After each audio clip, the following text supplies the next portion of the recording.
You're listening to the Scarf Bagara War, part of the Talksport.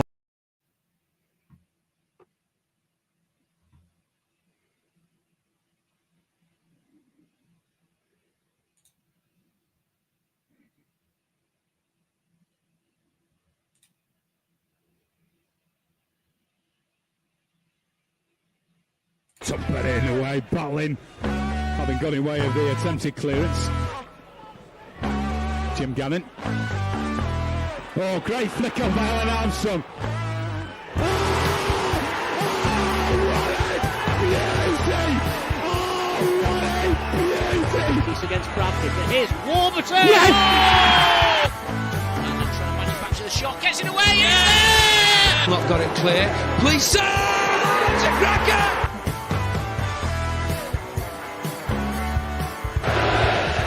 Armstrong played in the game, and a superb goal.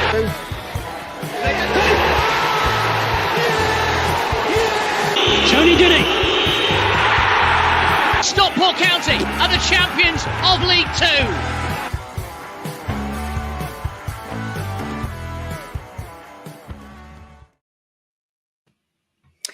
Hello, good evening, and welcome to another weekly episode, although 24 hours late due to a little thing down in Birmingham last night.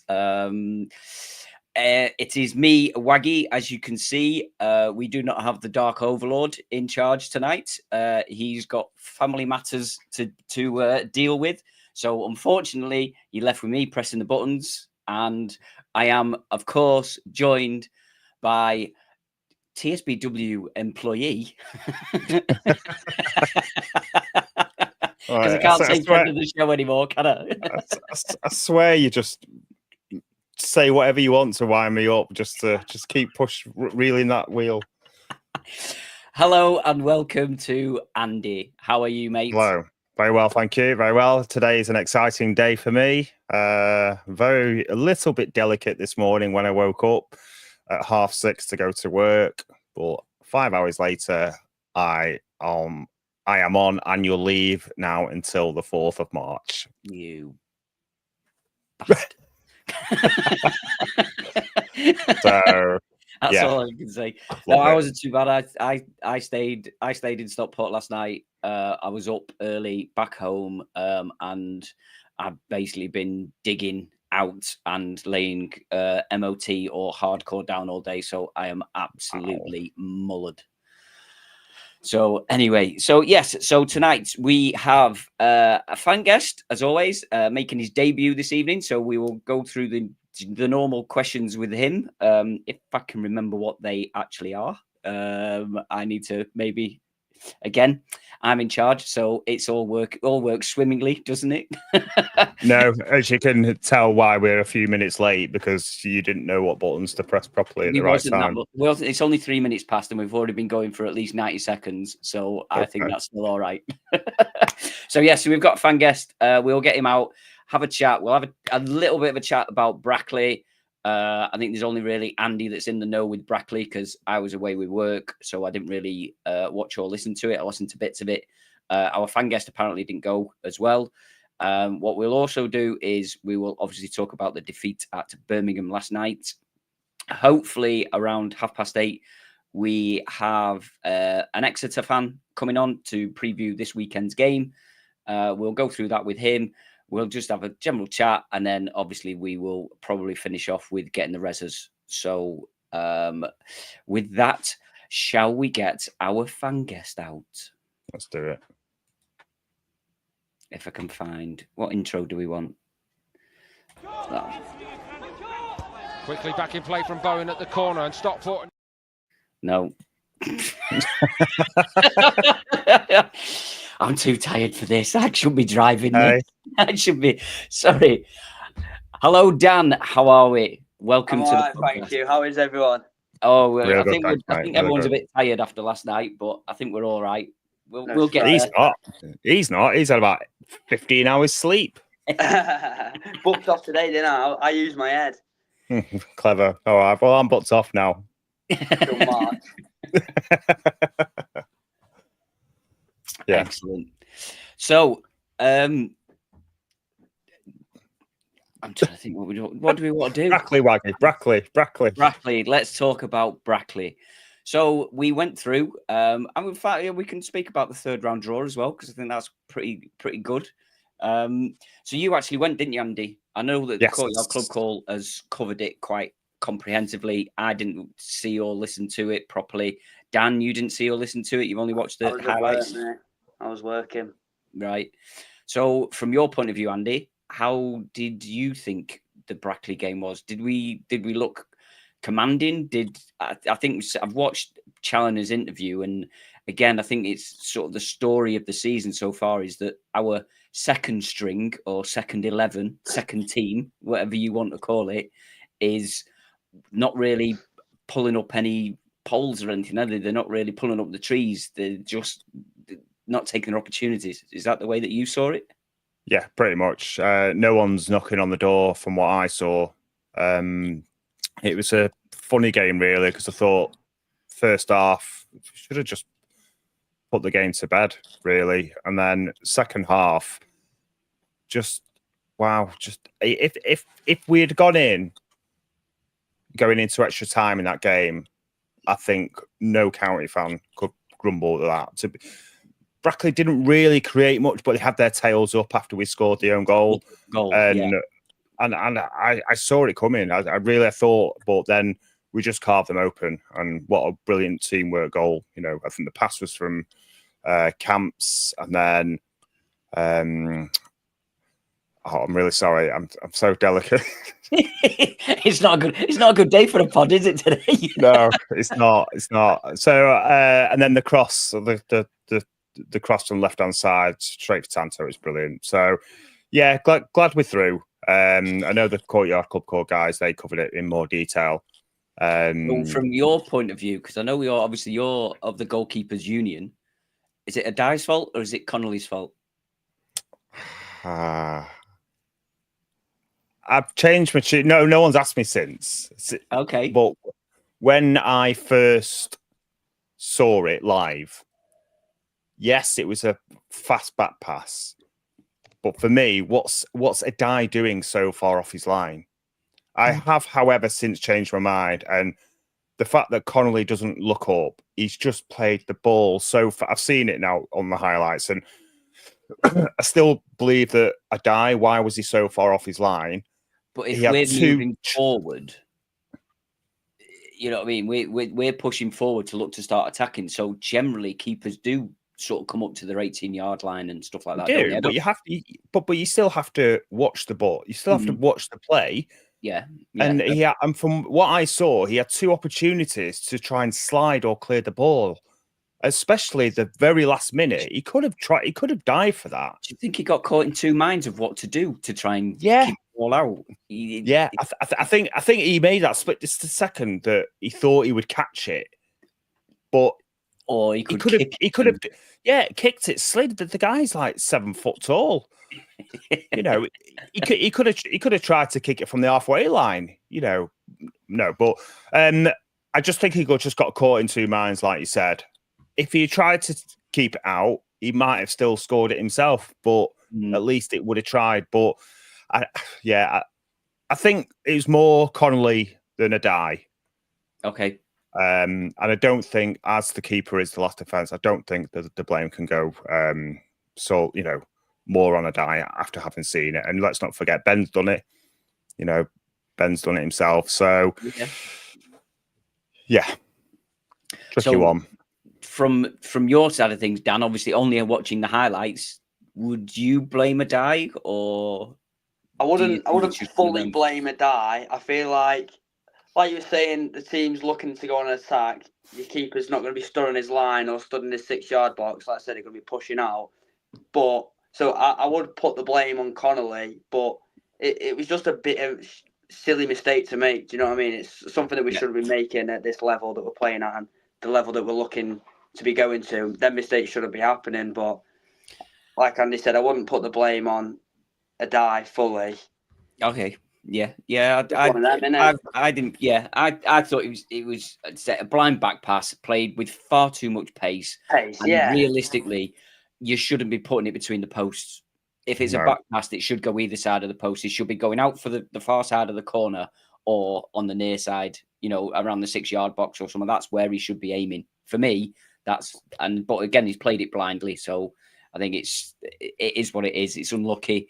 Unfortunate that it's a guy that's in nets because obviously he's getting a lot of stick at the minute and stuff like that, isn't he? So yeah, it was one of them. It gave them put their tails up. They could have easily have equalised, and as you said, probably by the sounds of it, from being on Twitter and stuff on Saturday, it wouldn't have been. Nobody would have been surprised if it had finished that. But we sort of picked up again. Do you see, or do you think that? I know that it seems a bit disjointed, and they're all sort of individuals. The second string. But do you see any of those players sort of individually coming into the starting 11? Yeah, someone made a comment saying that as a team, they're struggling to knock on Challoner's door. But individually, there are a few players that are just nearly there. Jack Diamond, I just think he needs game time. And same, I feel like Febs has dropped off a little bit. Yeah. But again, is that down to game time as well? But you say, as Challoner keeps saying, you've got to take your opportunity. You've got to be there and ready to go for it, to come in and to take that. Even if you say if you're not gelling that well, maybe you do need to sort of jump in and get a bit, as I say, take that opportunity. But it just doesn't seem as if.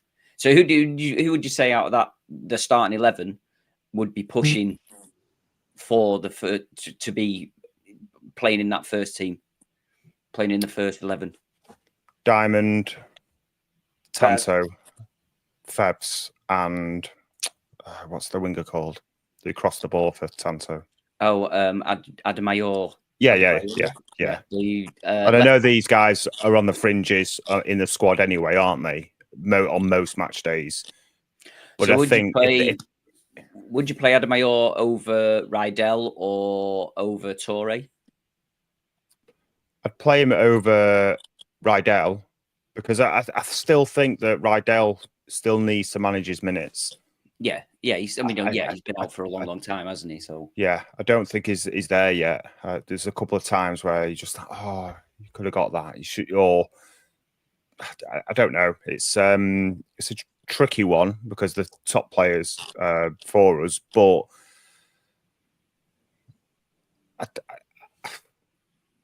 Jack Diamond, I do want to see him more in the team more. Yeah, I do. He is a very talented player. Yeah. Well, like I say, he needs more minutes, doesn't he? He needs more minutes. He does, and he's had a lot of obviously. There's been a lot of issues in his career so far, and so we think he's still trying to get the right mindset. But I think if he scores a goal, I think that'll give him because I think that's the only thing for me that's sort of missing is his final pass or his final shot. He just doesn't quite seem. He does all the hard work, and then just that final piece of the puzzle is just missing. So yeah, I agree. That his final pat or cross needs work, but again, that comes with game time. It does come with game time, doesn't it? If you look at like the players that are playing well this season, they're regular as first team. So I do get the argument that yes, they need to take their opportunity as and when,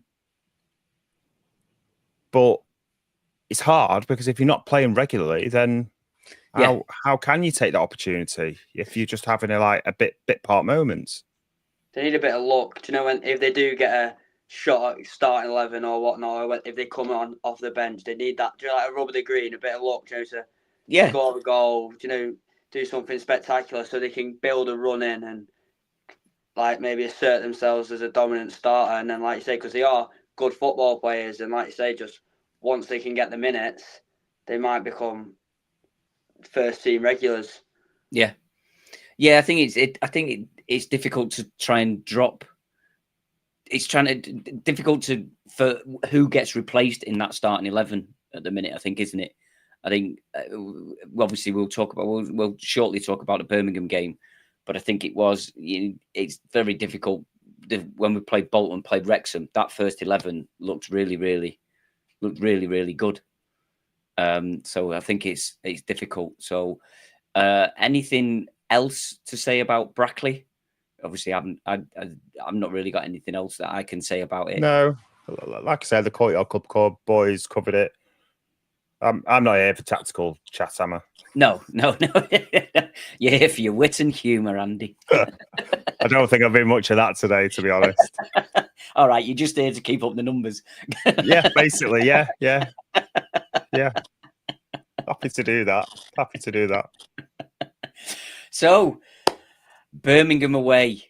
I'd say myself and Andy and some of the other Scarf Bigara War team did go on the coach yesterday on the Edgley Con Club coaches. See, that's how it's done, Russ. That's how it's done, Russ. So I absolutely thoroughly enjoyed it, apart from losing 2-0. Well, but even that, because I like the coaches, and I must say, everybody on there, they're a good set of lads, women, people. It's such a good laugh. Like, you're a regular on there as well, aren't you, Dan? And the people, we went up and down and spoke to a few people, didn't we? And just genuine fans, just happy. And even on the way back, yeah, we lost 2-0, but yeah, it was still a good crack. It was still a good crack. The atmosphere, everyone was still buzzing, and everyone in high spirits. Yeah, they were. Which coach were you on, Dan? I was on. Was mine coach 2? Oh, was I on yours? What was yours? Yeah, we were on 1. Yeah, I was on coach 2 then. Okay, cool. The better coach. Okay, Dan. Okay. To be fair, I think you were on coach 1, but I asked Steve to move you to coach 2 because I didn't want to spend 2 nights in a row with you. Just our 15-minute chat in the pub was enough. Yeah, that's right. You got a free pint out of it. Oh yeah, off Ian, my best mate. Oh yeah. Okay, fair enough. Yeah. So go on, Waggy. I've kind of it was. Yeah, I enjoyed it. We gave out leaflets to every person that was on the coaches, and I don't know. I didn't actually get the name of the person, but Liam Barnett. Sorry, Liam Barnett. Liam Barnett. Okay, so yeah, Liam Barnett, as part of our partnership with Edgley Con Club coaches. Twice in a row, Ross. That was even better. He's won 2 tickets on Edgley Con Club coach to Huddersfield on Boxing Day, isn't it? Huddersfield Boxing Day. Yes. So yeah, so he's got 2. He's got a free seat, 2 free seats on the club on the coach. So we're going to carry on doing some promotions and stuff with along with them. So keep your eyes peeled. Keep your eyes peeled for that. The actual game itself, it was a little bit hazy by that point. I will admit this. The game was hazy, or you were hazy? I was hazy, so the game was hazy. But I mean, I think we gave him too much respect in that certainly the first half. It was like, were we playing Palace or were we playing Barcelona? It just seemed we didn't play the way we normally play. And I know we're away from home at probably the favourites to win the league, the best team in the league, the money that they've spent and everything like that. But I just think that we could have done a bit better. I think we could have gone at them. I think the first 45 minutes. And I know that, again, we hit the bar, didn't we? Underside of the bar, was it collar? If that had gone in, exactly. Yeah, it'd have been a completely different game, wouldn't it? And I know there's a couple of people that have mentioned it for their first goal. Ben's throw is that if that had been a die, he'd have been absolutely slated everywhere. And I've hardly heard anything about it. I've not seen anybody say anything. And I know I'm not saying anything. He is a legend of the club, Mr. Hinchliffe. And he has got a lot of, he has got a lot in the bank, a lot, but he still made a mistake. And that led to their first goal. I know there was still a bit of work to do, but you can't turn it over or give it away to one of their, because I thought their right winger, I thought he was really good one. He had Rydell tied in knots for that first half, certainly for the first half. So what did you think of that first half then, Dan?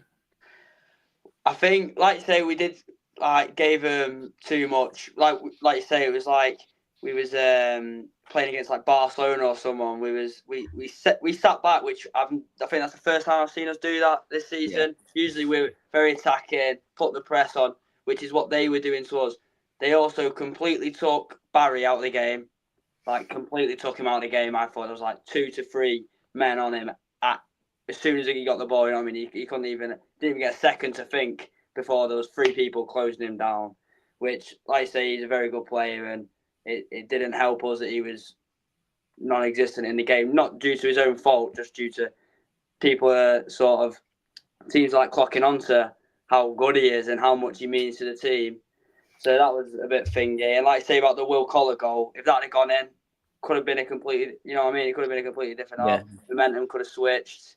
And I think when you watch the highlights, how fast they moved, that when they got the ball at the back, how fast they got it into our half and was putting the pressure on straight away.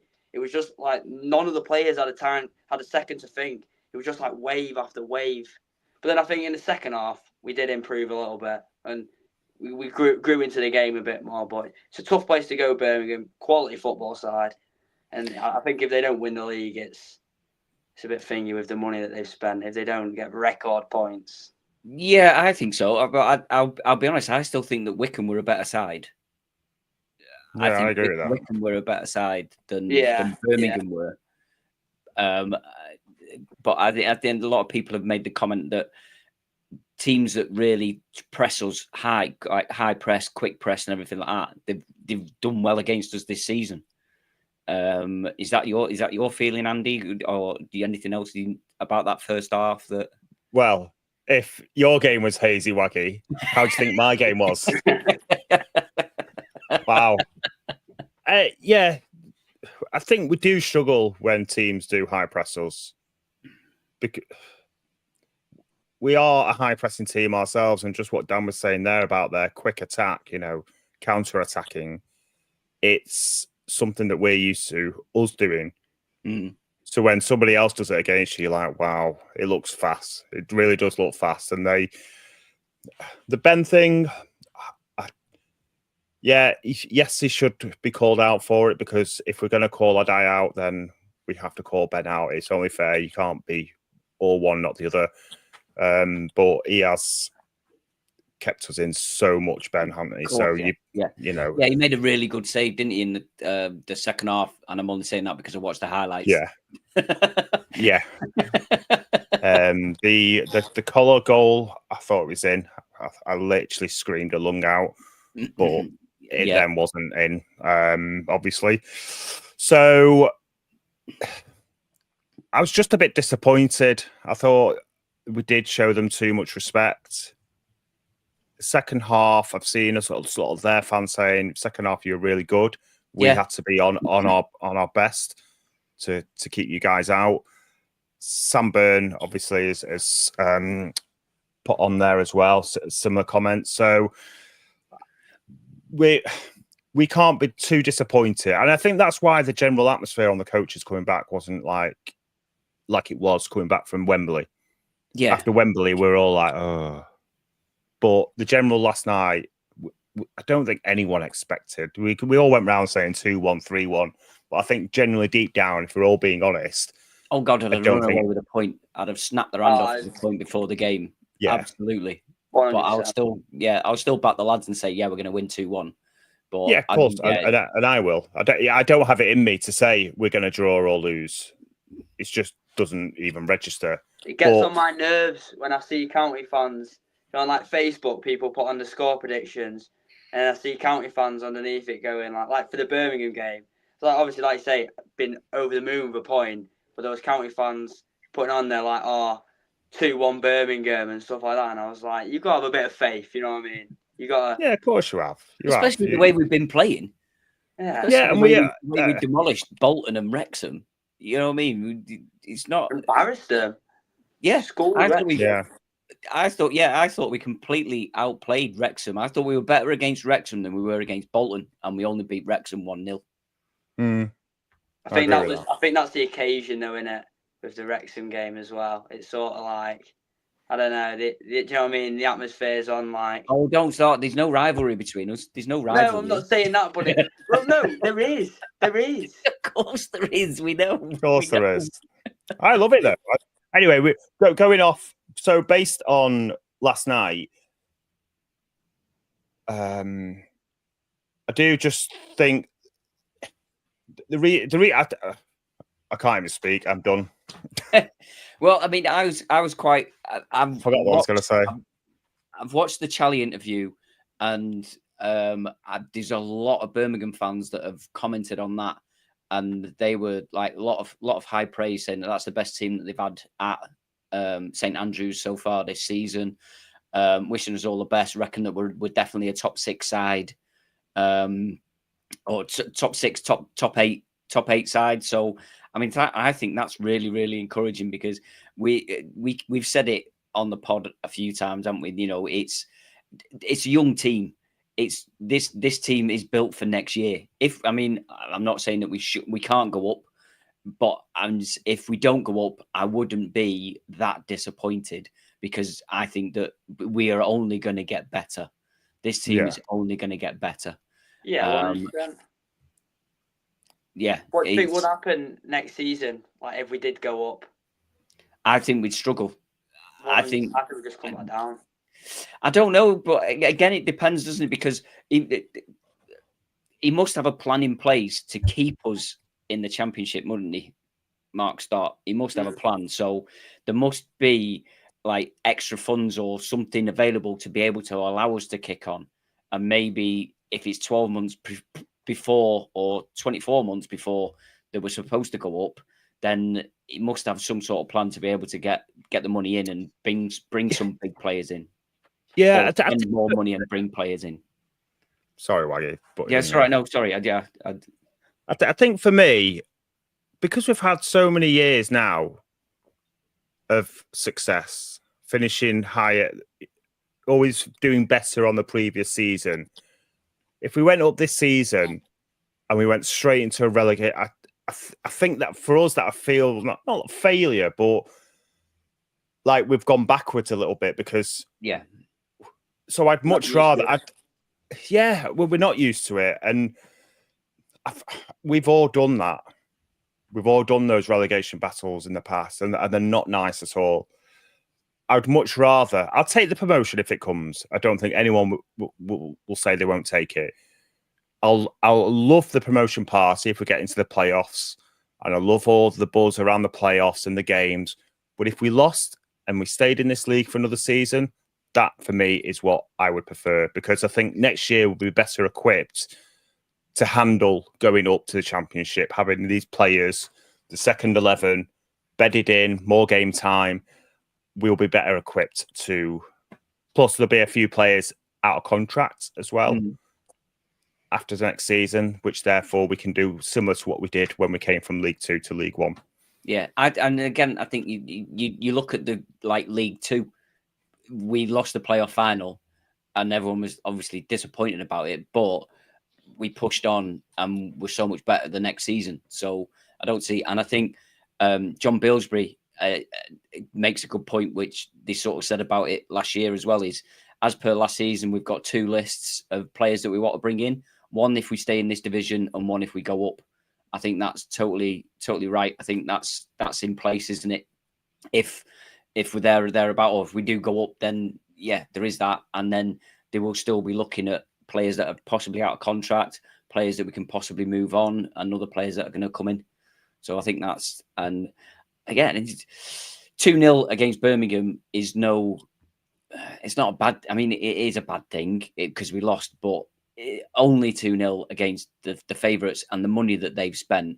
I think as well, for me, it was, the balls all just seem to break to their players. You know, the 50-50s and things like that. Now, is that because of their quality, or was it just one of them games where it just fell to them? What did you think? It's just. I'm not going to let you finish asking who you're going to ask. No, carry on. I was going to ask Andy. I just thought they were lucky. In that sense, they were lucky. It just seemed like, like you've just said, everything fell to their player. I did think they were much quicker than us getting to the second balls.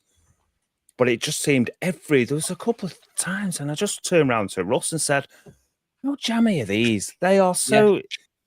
It deflected up in the air and then landed it could have landed to anyone.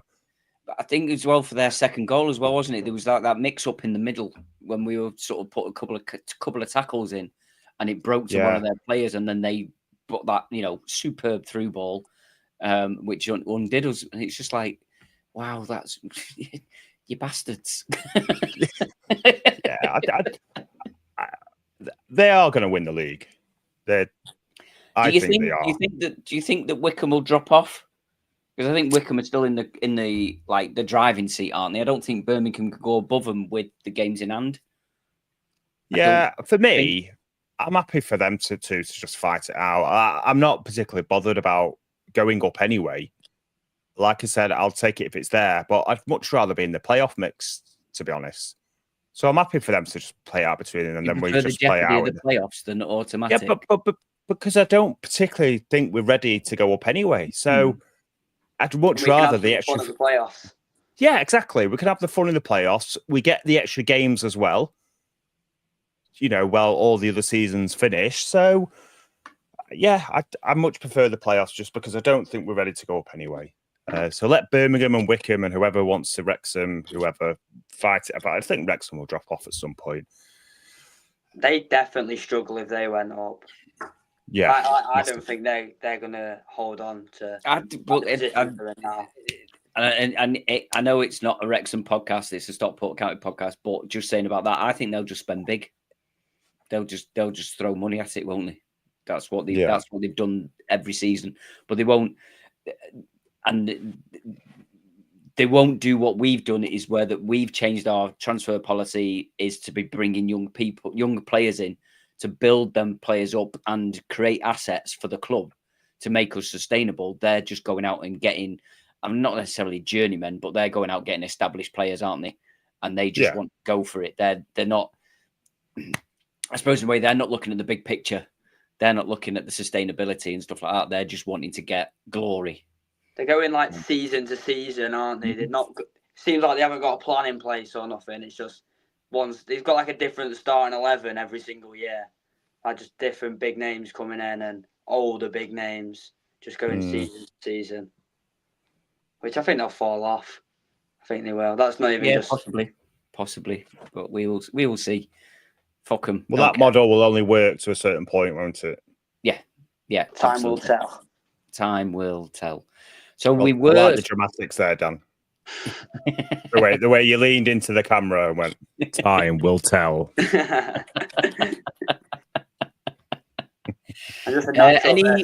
Anything else to talk about from Birmingham? We were supposed to be joined by Exeter fan at 8:30. Unfortunately, he's not turned up yet, so we just need to pad possibly for a bit and talk. So, anything else from Birmingham? Anything else that needs to be mentioned? What was the firework display about? Sorry, say that again, Dan. What was the firework display about? Do they do that every week or? Oh, at the beginning. Don't know. I missed that. I was at the bar. You not see it? No.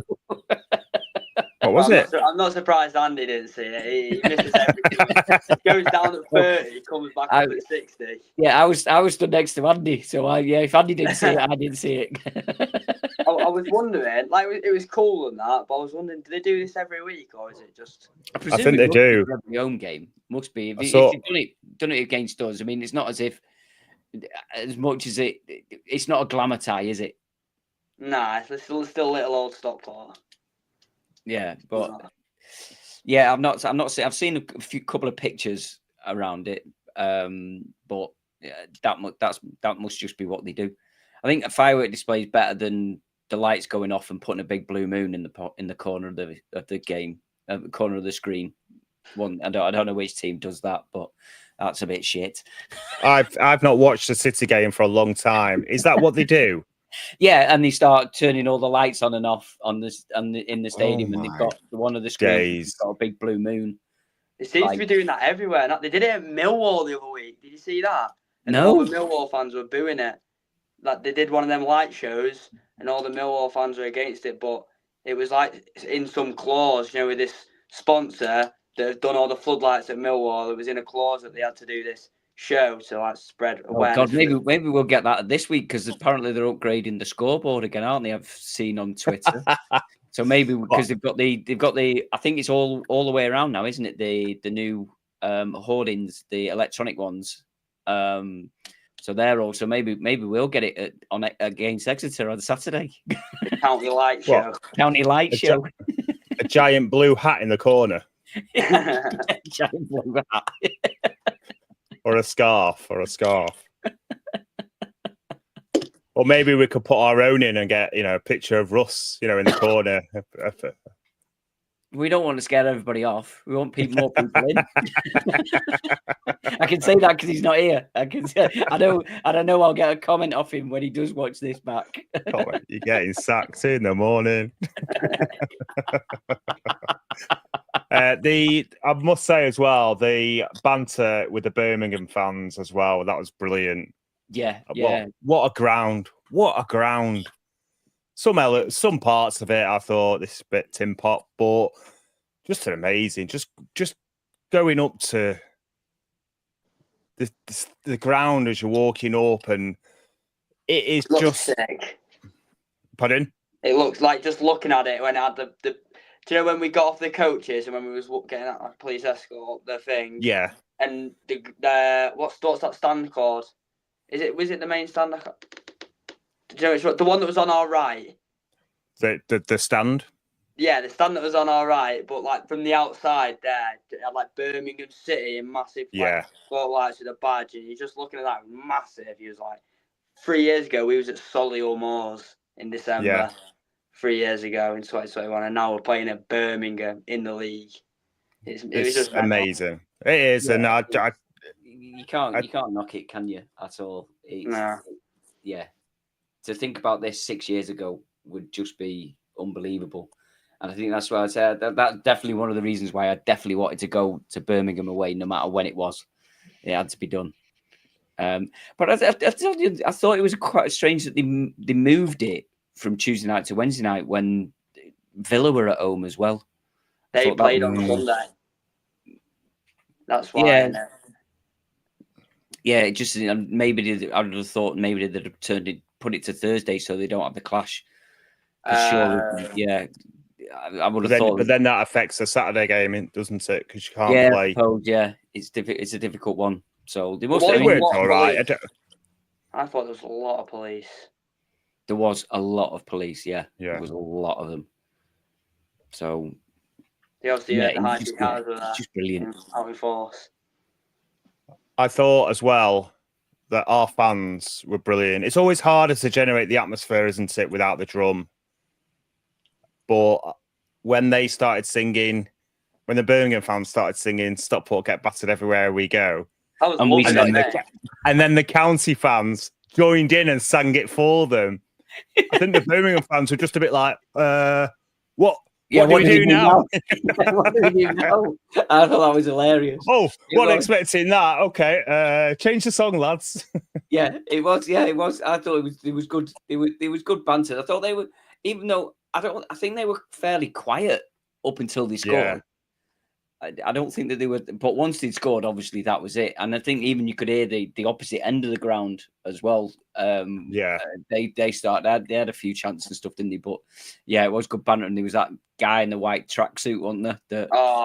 He got a load of shite. Yeah. He lost his head. He completely lost his head. I was like, you've won 2-0, and he's just there fuming. I'm like, you just won. Go home, have a pint. Enjoy the win. And then there always seems to be that one fan, though, doesn't there? Yeah. I remember at Orient a few years ago, and they had a few of their fans on the balcony. They weren't even in the ground. They was in the Airbnb, Yeah. weren't they? Yeah, I remember that. Yeah, That was a good day. absolutely brilliant. That was a good day, yeah. That was a good day. Yeah, it was. I was going to say something else about the. I can't remember what else. There was another chant that we did that I thought was absolutely hilarious. I can't remember what it was now. My mind's gone. As I say, it's tired on a Thursday, isn't it? After an away game. And you Bob the Builder duties, Swaggy. And Bob the Builder duties, yes. Full on Bob the Builder and piss wet through. It's absolutely lashed it down today in Liverpool. So yeah. So actually, Alan Bradbury makes a good point there. I'll bring that in. Underrated how much we missed Horsfall last night too. Big character in the side. Do you think we missed Horsfall? And was you surprised that it wasn't Hughes that came in? Now I know that Challoner said that there was players that had been ill, and I think Sam Hughes was one of them. But everybody else, Bates played, didn't he? Diamond played. They'd both been ill with it. So, did we think we missed Horsfall? How did we rate Pye playing in the centre? Pye wasn't as on his game as he usually is. Like Pye's usually outstanding every week, I think, and he wasn't really. Not that he played bad or anything, but he wasn't really standing out as much. But maybe that's because he was a little bit out of position, and like Horsfall's a big character at the back, a big presence there, and it might just missed the presence and was trying to work around it, do something new against a quality attacking football. It was just wave after wave really fast. Yep. And just learning curve, innit, really? Learning curve for teams that are playing like that. Counter attacks, fast football, attacking football. Just a learning curve for a young player. So do you think we missed Horsfall there? And how do we think Torre did as a left centre back? Because I know he didn't really do very well last year, did he? In that position. I know a lot of people obviously coming to that, but I think he's been really, really good this season. It's tough that he's not in the team, but I can see that we work better with like having Rydell down the left hand side. So. Yeah. Torres definitely improved. He's definitely got better, I thought, because last season I was not Torres' biggest fan at all. I did probably give him a bit too much grief, but I just didn't rate him at all. I thought he looked panicked every time he got the ball. All he wanted to do was just get rid of it and hoof in. Half the time it ended up in the main stand. And I think he's progressing. He's getting better. And I don't know. Did he really do anything that stood out last night at West End? I think the defence last night did pretty well. All right, we lost 2-0. But it was a kind of last minute. We had to do something. I thought Torre played okay, considering he doesn't like that position. Pye is still learning his trade, isn't he? So, as you mentioned, Dan, I think he suits that where his natural position with Horsfall alongside him because he's learning off Horsfall as well. Yeah, definitely. Now, but we are going to get games where players will be suspended or injured, so they will have to fill that. Step into the other player's shoes, so to speak. But I thought generally last night the defence did all right, and second half I thought we deserved to at least get a goal to win the game. Probably not, if being honest, but I definitely thought we might have got something. I was just saying, just give us a goal to cheer about. It just would have made such a difference early on in the second half. Yeah. Not too early because I was still downstairs, but yeah, early-ish. Yeah. Yeah, absolutely. I don't think he made any mistakes last night. I think playing in that position, Torre, I think that was the main thing, and he looked relatively comfortable for me. It was, I think that's a big step up for Pye to be playing as the central defender. I think that's a really, really good and really big thing for him. And as you say, it's a massive learning curve. You forget how young he is. He just seems as if he's been in the team forever, doesn't he? And he just looks like he just looks comfortable at every level. And you heard about? wherever you play him, it's very, very rare that he has a bad game or makes a mistake in a game. And it's one of them that's glaringly obvious, isn't it, when he makes a mistake or has a bad game, because you're just so used to that consistency that he brings you, and especially alongside Horsfall. I think that's absolutely brilliant, the partnership that they've got. Yeah, 100%. Have you heard about Arsenal have been watching Pi? Really? Yeah. I've heard that. One. I've heard that from a couple of different sources as well. About a month ago, it started watching him, and they've been watching him throughout, keeping tags on him and that. Which I'm not surprised. Well, maybe Arsenal, more of like a championship club, because he is a quality player, and he just seems so cool, calm, and composed on the ball at such a young age. I rate him. Absolutely rate him, yeah. And to say, considering, well, I mean, he went on loan to Gateshead, didn't he, and won Player of the Year there at Gateshead, whatever he was, 17, 18, whatever he was when he went there. That's just amazing. And yeah, I think if he has a good season, I think, as you say, I think he will be probably one of the people that gets moved on. Not moved on, sorry, gets sold. And yeah, he's a very, very good player for the age that he is. And he's just absolutely stepped up each time. And just look, those first 4 or 5 games that he started in the first season in League Two, obviously he looked a bit shaky there, did he? But then just after that, he's just been Mr. Consistency alongside Horsfall. So, I mean, yeah, obviously Fraser Horsfall won League Two Player of the Year. And just on that note, I will go into our full-on selling thing now.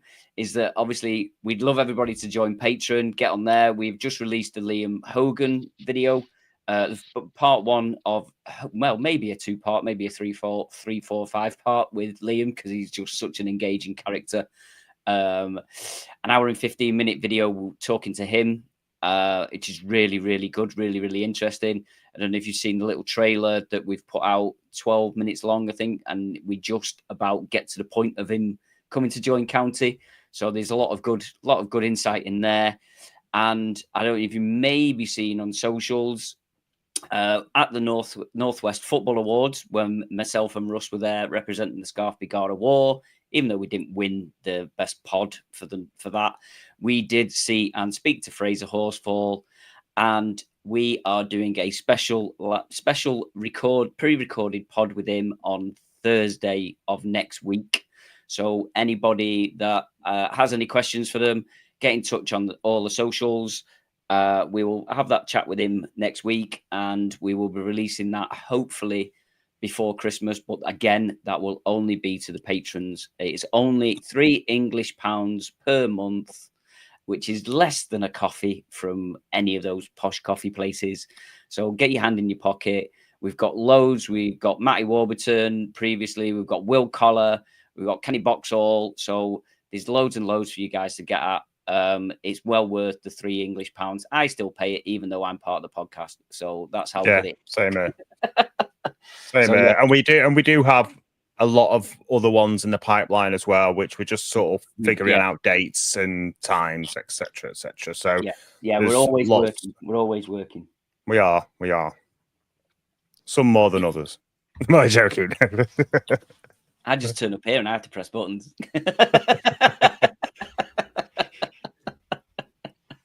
Do we have anything else to say about Birmingham? Because this has completely thrown, obviously, my agenda and what we were going to talk about, because Mr. Exeter has not appeared. So I don't think we're going to have him coming on. So anything else about Birmingham? No.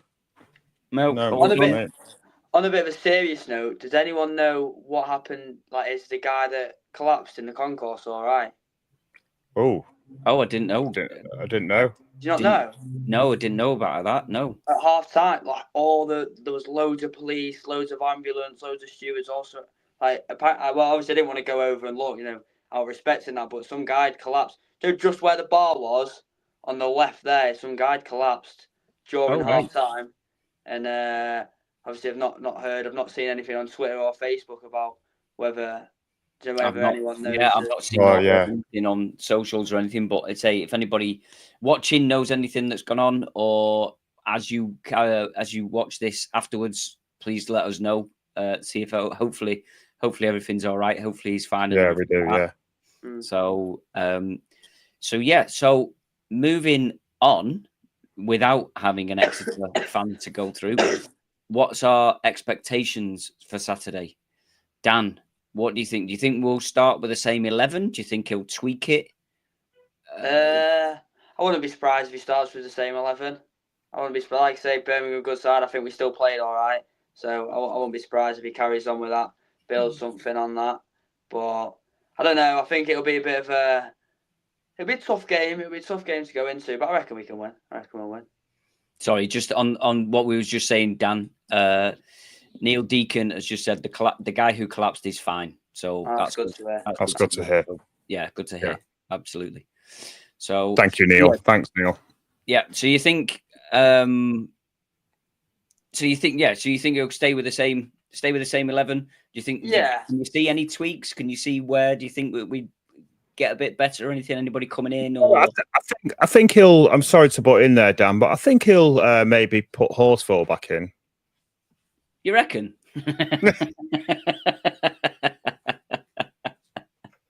Go on, Dan. Have your moment. Well, no, I don't know whether it was just Birmingham that sort of cottoned on to Barry, or whether like, you know, I'll be surprised to see what Exeter do with like how they defend against Barry. So, like, whether they stick 2 men on him all times, or whether we can go back to playing how we're playing, do attacking football, getting the ball down the wings and that. But I think this was the point I forgot to talk about before when we were talking about Barry, about getting like three people. I think as well, because their right winger was so far advanced, or so far like pulling Rydell back, is that in the previous games we've seen Rydell overlapping Barry and pulling defenders away. You know what I mean? So I think that in the last few games, that's give Barry his space again, because up to that point of Toure playing behind him, Toure doesn't overlap. And you tend to find that they will put 2 people on Barry. But now, in the last few games, Rydell's been overlapping Barry. So the defender's got to go. One's got to go with Rydell. And then that, again, gives us a bit more space for Barry. Even if we're not playing it to Rydell, it just opens that up a little bit. And I think that's one thing that Rydell definitely didn't do last night. Certainly not the first half. It was because I think he was too, not necessarily scared, but he was certainly apprehensive about trying to get too far forward with their right winger, because he did look class to me. So maybe, but there is the argument. There is the argument, Waggy, that we said this pre-season, that if they take Barry out of the game by man marking him, then that's good for us, because that opens up more space going forward. And we do have the personnel to capitalise on that if they've taken an extra person out of the game. But we seem to not do that at the moment. It seems that when Barry goes a bit absent, we don't really. Well, and maybe this is a little bit. I don't think up till Rydell coming in, I don't think that Barry's played that well. He scored decent goals, but I wouldn't say that he's actually played that well in most of the games. That's a big take. I know that's a big. Pop your eyes back in, Dan. Pop your eyes back in. But I think I'm not taking anything away. You know, he's got that like that Letitia sort of moment in him, hasn't he? That he can just pull something out of the bag from nowhere, which is what he's done with all his goals and stuff like that. But I think that up to Rydell coming in, he's not been the same Barry that was the beginning of last season, that came in and played in League Two. I think there's been a lot of times when he's been a bit absent from games and stuff, but then he pops up and scores an absolute worldie, and everyone's like, "Oh, forget about that. He scored a worldie." He's brilliant. Yeah. I think Nick 10 pretty much backs up what you've just said there. There we go. Yeah.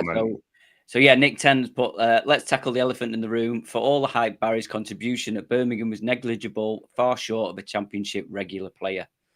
Yes, and there's a little bit different, but basically what I've just said. So yeah, agree with that. Yeah, that's true. That is true. But Birmingham were a great side, and Birmingham completely played Barry out of the game. Yeah. Would teams in the championship be doubling up, tripling up on Barry for a full 90 minutes? Or would he, like you say, have the overlapping fullbacks to give him the space to be able to do what he does, take on a man and have a shot, do what he does best in the championship? He won't be getting completely taken out of the game. Do you think he's been told to play rubbish so he stays with us after January? Yeah, hopefully. I don't think have a couple of bad games. So yeah, I will ask you, Dan, first. Do you think that Barry is staying in January, or do you think he's going back? I genuinely don't know. Obviously, I hope he does, but I don't. It's what. There's I've heard about Middlesbrough. After recalling him, send him out on loan to a championship side. How are Middlesbrough doing? Where are they in the championship? Are they pushing for playoffs? Not in Counties League, so I haven't got a clue. I don't think they're in no relegation battle though, or nothing, are they? They're not, but I think they were one of the favourites, weren't they, to be going up? So I don't know where they are. They must be a decent side. They must be a decent side, and if they are looking at players like Barry, that does show his class a little bit. Yeah, I'm just looking now. So for you, Andy, is Barry staying or is he going in January? No, I think he's staying. He's happy, isn't he? Yeah, he's happy, and I've had this conversation a couple of times over the last few days, and I think I said it on last week's pod as well. That why take a player thriving in League One who's on a year's loan with us? If his value went from 1 million, let's say I don't know the actual figures. If his value went from 1 million to 5 million in the however many games we've played this season, why would Aston Villa make that snap decision to sell him? Because he won't go on loan to another club. Villa won't call him in to loan him out to another club when he's happy and thriving at his current loan deal. Yeah, but the loan to Middlesbrough, he is moving up a league. That would be testing him, pushing him. Is he good enough to play in the high league? He's still in his development, though, isn't he? He's still in his own development. So why rush that decision? Now, so for me, Waggy said on last week's show that the only way he's going is if he's being sold. Mm. Yeah. But if his value's gone up from, say, 1 million to 4 million in the games that we played already, then surely there's somebody pretty smart at Villa thinking, well, hang on a minute. If this guy gets 25 goals this season in League One, that 4 or 5 million then goes up to whatever.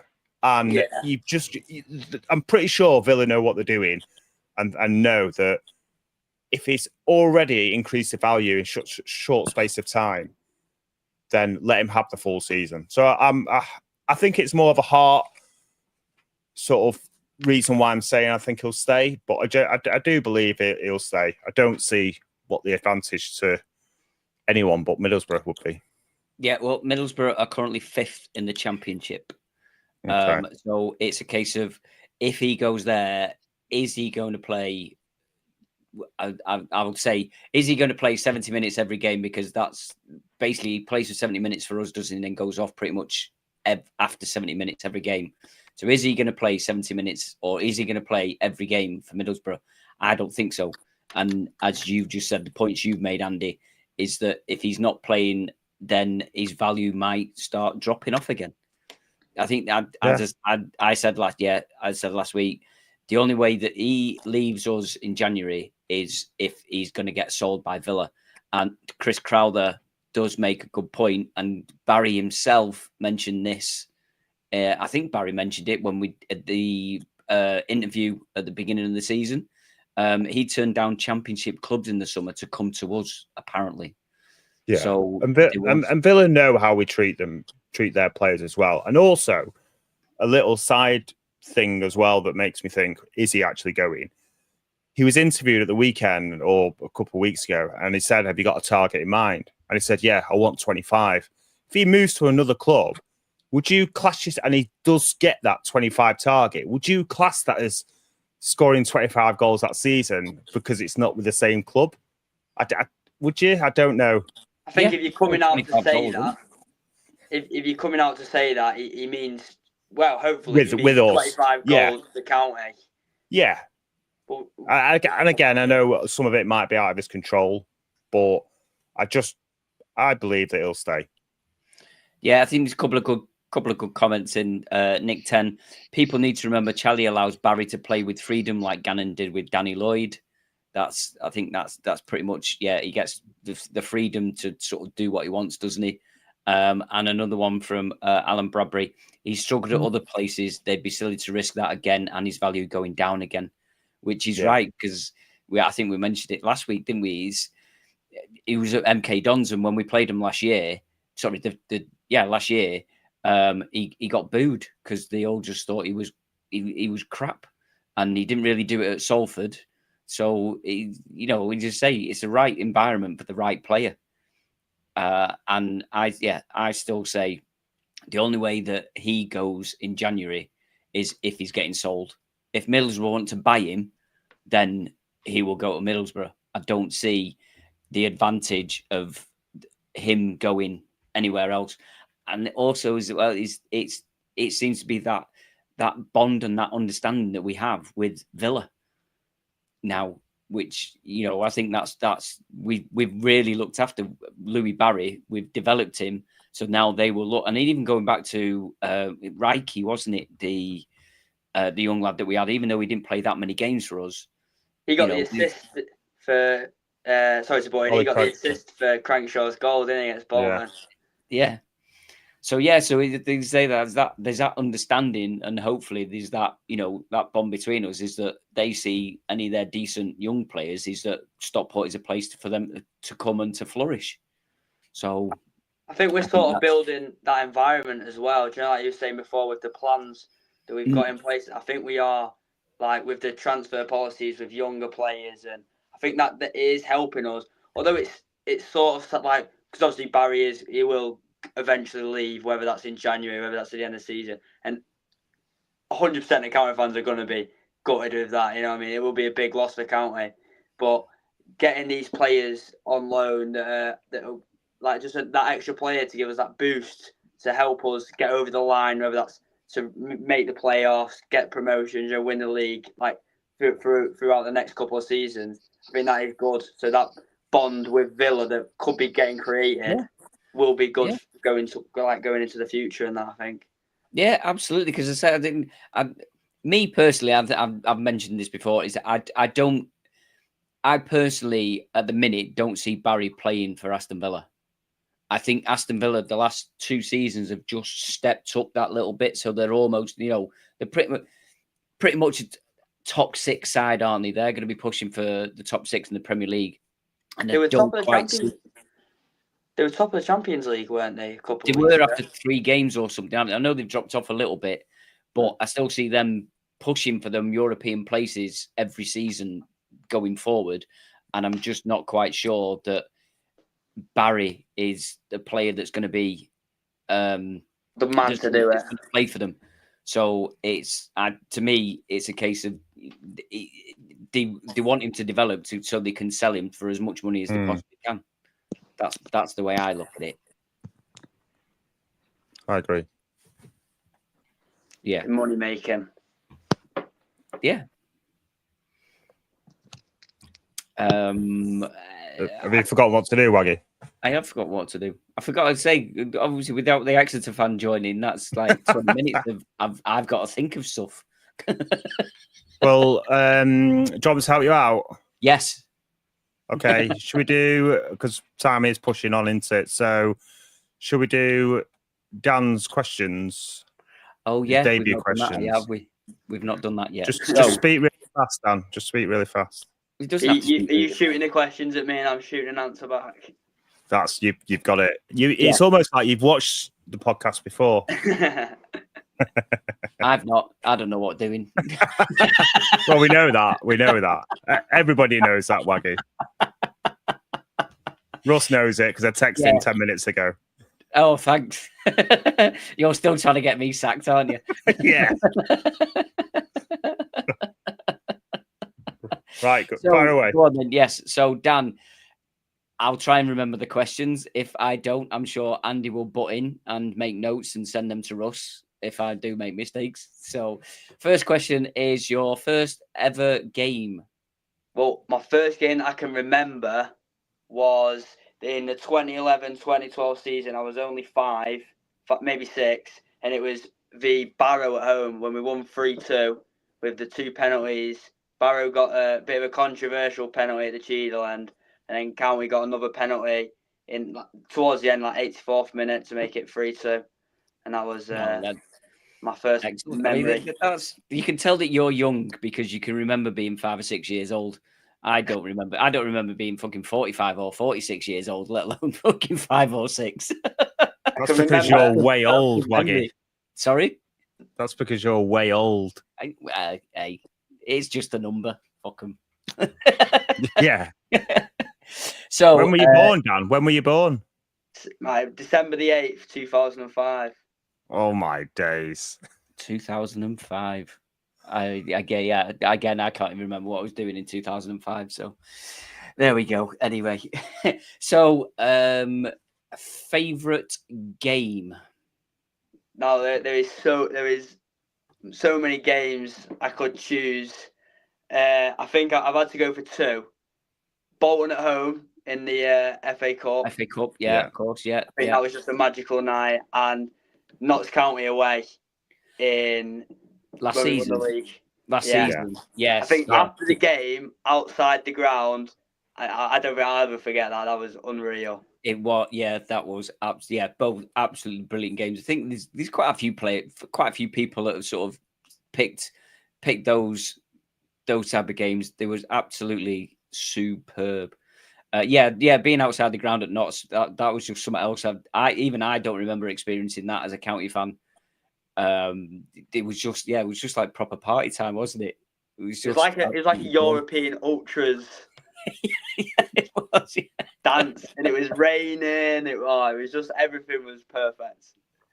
Everything was perfect. Superb. So, favorite game, favorite goal. It's not the best goal, but Jack Stretton's goal v Salford to make it 2-2.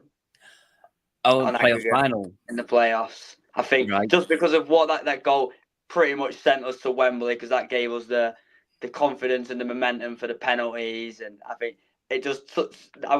my mate was in the Salford end, filming the railway ends. Just they was all chanting, "Queso," and then he wasn't even watching the game, and you just hear this massive roar, and like turns around and just the Cheadle just going absolutely wild, and it was sick. It was sick. So that's your favourite goal then. What's your best goal you've seen then? What would be your best goal?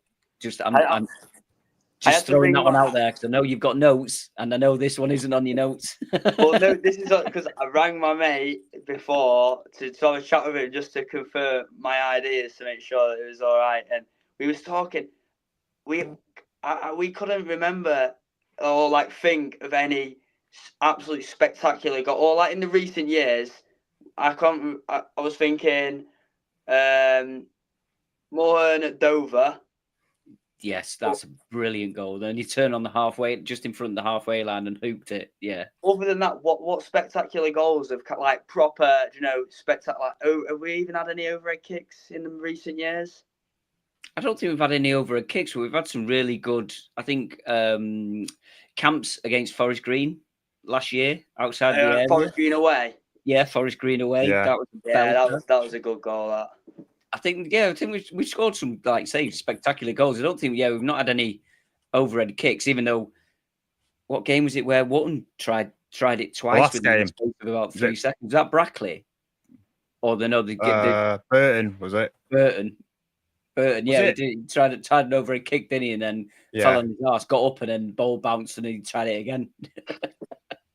I think there's been that many. There has been that many goals. You only have to go through Barry's. I was just about to Like, mention that he scored some good goals, hasn't he? Yeah, so far this season he scored some absolute belters, hasn't he? What- Absolute. What game was it where it was like on the half volley? It was at the Cheadle end, edge of the box. It like fell to him on the half volley and just banged it in the top right corner. For game for was Barry, that? for this season. I can't remember if it was this season or last season. I think it was this season, early on. Yeah, not the chip over the keeper or when he's actually leathered it. No, it wasn't a chip. It was the ball's like come across his body and bounce on the bounce, and he just whacked it in the top corner from the edge of the box. I think that was last season, wasn't it? I don't think it's been one of the worldies from this season, from the Barry goal of the year. That lob. Yeah, John. Well, John Billsbury says Bristol against Bristol Rovers, not John. Yeah. Stevenson. There's another comment come in just as I was saying. Sorry, John. John has put Bristol Rovers, and we've Right also comment, wrong name. Yeah. Well, similar comment. And Luke Ashington's put Cambridge game. So is it Bristol or is it Cambridge? He scored too many worldies, hasn't he? he's just too good. He's too good. So we can go with that. You don't know. No. So off we had favorite player. So you can have, and I know you're a bit young, so past and present, or you can have two players from the era of you being watching county. Past. It's 10 years old. They're all playing still. Well, that's why I just changed it to say any of the ones that you've seen playing. Sorry, Dad. I've gone for Matty Warburton. Yeah. Good choice. Of recent, I just really liked Akil Wright as well. I thought he was quality. Ooh. What made so go on? So why Matty Warburton? What made him stand out? Because we were on the up, weren't we, when we got Matty Warburton in, and that team that won the National League North, wasn't it? Yeah, with Matty Warburton. So what was it made him stand out opposed to some of the other players? He just looked a level above, and obviously it proved that with the moves going to the bigger clubs and that, which probably turned out to be a bit of a mistake. But every time he got the ball, he just looked a level above, didn't he? He just looked that little bit better. Don't get me wrong, that National League North winning side, it had a lot of very good players for the level, but every time Warburton got the ball, it was a bit like Barry-esque. You just felt like something was going to happen, and he just always looked attacking, dangerous. But there was good other like Scott Duxbury, Adam Thomas, decent players. And then what about Akil Wright? Because I think you're probably the first one to say Akil Wright is a favourite player, I'll be honest. I don't know. There was just something about him. And then all season, I'd just always be banging on about like Akil Wright's going to score today. He's going to do this. And then when we went to Leyton Orient and he scored the first goal, it's like a dream come true. Did you have a bet on him? I was loving it. I was hoping to like get his shirt or something because I was the only one that like absolutely loved him. Like you say, I was like, he could have sorted me out with his shirt or something, a little training top. Excellent. I think that's all the questions, Andy. Have I missed any? Yeah, that's all. Excellent. See, I'm no. Let's not try and say I know what I'm doing. No, let's not try and say I know what I'm doing. But so as we are, we're nearly quarter past 9. So final thing is getting the reses. Although I do not know where that button is. Oh no, there it is. There it is. Get in your reses. Come on, get in reses. Get in your reses. Get in reses. That's rubbish. Get in reses. I'm not having that. Get in reses. So, Dan, do you want to go first as you are our fan guest? And Andy will probably rattle on for a bit anyway, so we'll get you out of the way. I'd say my biggest pet peeve is being at county and seeing like dads or families with their younger children wearing full United shirts, full United kits, full City kits. I just think it's a bit disrespectful, and if you're gonna do it, at least have the balls yourself to wear it. So if you get a bit of stick, if you get that, you can. But you shouldn't do it anyway, because it is. Would you go to another club wearing like a full county shirt and that? I just think it's a bit disrespectful, and to put your kids in it and like get them on your shoulders walking up the stairs, it's just like putting them on your shoulders as well. I must admit, I've not seen that though. So on that then, and then, yes, I totally agree with that. But two things for me is one is there an age? Is there an age limit where it's acceptable for a kid to be wearing that kit? Because I don't know, generally it is the adults that are going to be dressing them, but the kids just want to play football kits.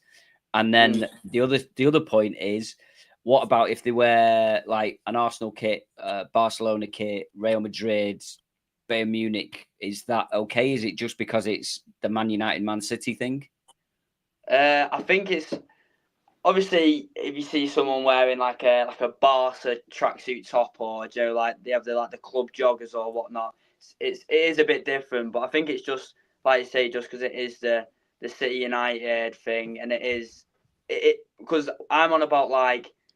It's like 3-4-year-olds, you know what I mean? They don't really have a clue. It is as I said, it's the parents that are sort of dressing them, isn't it? Yeah. So I think, they would agree with that. It's definitely getting in the reses. I just think up to say like 4 or 5 years old is the parents are dressing them. When you get from like say 4 to 7 or 8, is maybe they're more. I just want to wear football kits and. My team's Manchester City, so I just want to wear Manchester City. And then it gets to that point again where it's like, no, you're old enough to know now that you're going watching Stockport County and you should be not wearing City or United. You should be coming either in a county kit or just wear Barcelona or PSG or something like that if you want to wear football kits and stuff. So, yeah, agree that can go in the reses. Are you agreeing, Andy? Great. Yeah, totally. 100% agree. Okay. Do you have a get in the reses, Andy? I do. Do you have one or do you have two? Do we have football related? We are running over a bit on time, so I'll do my two very, very quickly. First one, football related, is the bar staff at Birmingham last night. Wow, that is on another level. So it was bad, and I mean bad. So there's about 4 queues on our side. Our queue is going down. It gets to me, and the woman just turns around and says, "Oh, I can't deal with this." Walks off and starts pouring beers for the other staff members. So our whole queue behind us, we just stood there, and we asked the other members of staff, saying, "What's going on?" And she's like, "Oh, we can't find him." We're all saying she's there serving, and they shouted and said, "You're not serving on this till." She went, "Nah, I'm just doing this now," and that was it. So the lady said, "You just have to go and stand at the back of this queue." I said, "You're joking me? I've been stood here for front." I came down at 36 minutes, which I do. Because that's late. That is late. And that is late. That is late for me. So I've already missed 10 minutes of the game. Then I've queued up we're talking like 25 minutes to be told I then have to go to the back of the queue. I was just like, no. You need to get someone to serve this queue now. And to be fair, there was a few fans as well at either side that were just like, just going, if you want to go in front of me sort of thing. So I appreciate that. Big shout out to those fans as well, because we're all queuing up for a beer and nobody likes waiting. But it was so frustrating. It's just had enough.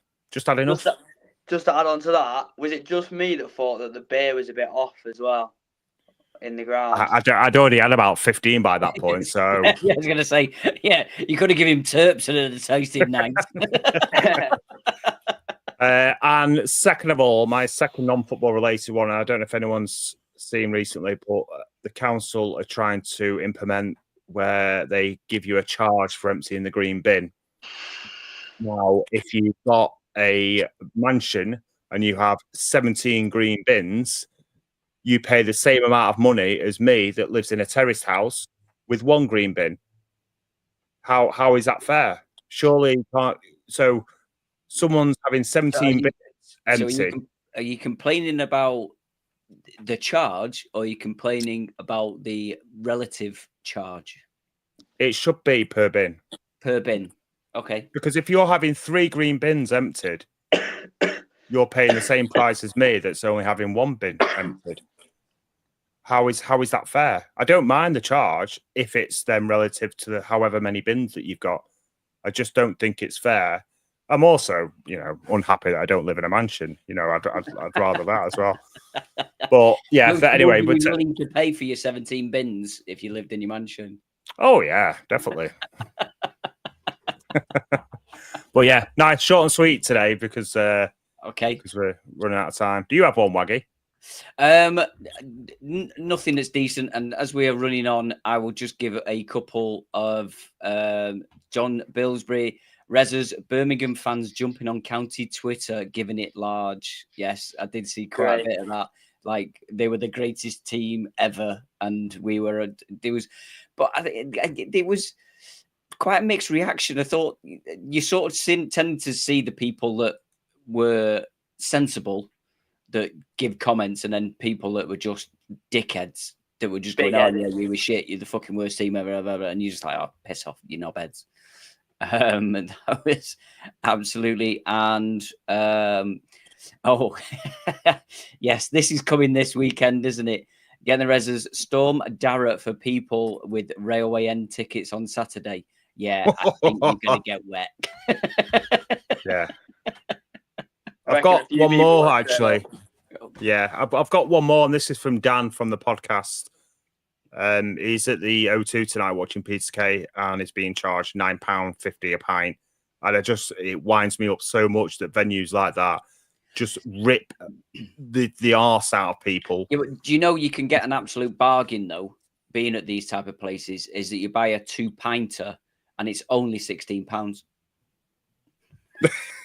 No, well, I went to Peter Kay. Last week, and it was a pre-poured Moretti for £9 whatever. I bought 2 for me and my dad. Oh, and I don't think I've ever had a worse pint. It was angry, warm, flat, and it cost me just short of a tenner. So I was wounded for like half an hour, not even watching the show, just thinking like, oh, what have I just done? Why am I wasting my money on this? Yeah, it's just so unfair. It's so unfair. It's already cost a fortune to go to these events and gigs anyway. Why charge so much money? I think I went to Dubai and I was shocked at how much it was for a round for 4 people. It's almost close to that at the O2 it's like, why? Yeah. Surely they would sell more if they just made it more affordable. Normal price. I agree. So yeah, carry on, Maggie. I will do. So I think that's it. We have overrun as always. It is an hour and 20 minutes, just over an hour and 20 minutes. So thank you everybody for watching. Thank you to all our patrons. Very much appreciated. As I said, we have Liam Hogan interview that has just been part 1 interview that has just been released. We are doing an interview with Fraser Horsfall next week, next Thursday, pre-recording that. That's going to be brilliant, and we've got some really, really decent big players, ex-players, people in and around the club as well, which hopefully we're trying to get sorted out. So, thank you to everybody. If you want to watch any of them, then get yourself signed up for £3 English to Patreon, and if we will see you next week. Thank you very much for watching. Cheers. Thanks, guys. Thank you. We promise to be a little bit not hazy next time. Yeah, I don't think we're doing anything on Tuesday, are we? So yeah, we should be all right. And Big Boss Man is back, so it'll be all right. Cheers for watching. Thank you, everybody. Bye now. And that's a wrap for this episode of the Scarf Bagara War. We hope you enjoyed the podcast. Remember, you can catch us every week on your favourite podcast platform, whether it's Spotify, Apple Podcasts or Google Podcasts. And a huge thank you to all of our Patreon members. Your contributions help keep the show running to bring the content you love. If you'd like to support the podcast and get access to exclusive special guest episodes, ad-free podcasts and a monthly giveaway, head over to patreon.com/the Scarf Bagara War. And don't forget to follow us on social media for updates, behind the scenes content and more. You can find us on X, Facebook and Instagram, all at County Podcast. Lastly, if you enjoyed the show, please leave us a review and share it with your fellow County fans. Your feedback helps us improve and reach more listeners. Thanks for tuning in, and we'll see you next time on the Scarf Bagara War. Come on, County!